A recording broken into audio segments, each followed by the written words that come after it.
Mala to byť obyčajná prechádzka okolo jazera, keď som zrazu na zemi uvidel niečo, čo tam nepatrí. Bol to malý smutný filter so silnou túžbou žiť. A keďže životnosť jedného filtra je až 15 rokov, opýtal som sa ho bláznivú otázku. Počuj Feši, máme kopec času. Precestujme spolu celý svet. Filtru som dal meno Špačok, zbalil som ho do kufríka a nasadli sme na lietadlo do Ríma. Spolu sme si pozerali Koloseum, ochutnali skvelú pizzu a dali si aj zmrzlinu. Zistil som, že si celkom rozumieme, tak som sa ho opýtal.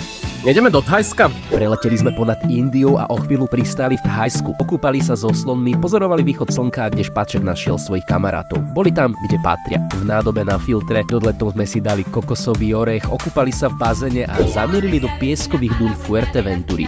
Tie sa mu zo všetkého páčili najviac. Nič však netrvá večne, ubehlo to ako voda, no verím, že Špačok svoj život prežil naplno. Nehačte ich na zem, životom z jedného filtra je až 15 rokov. Odpočívaj v pokoji, kamarát.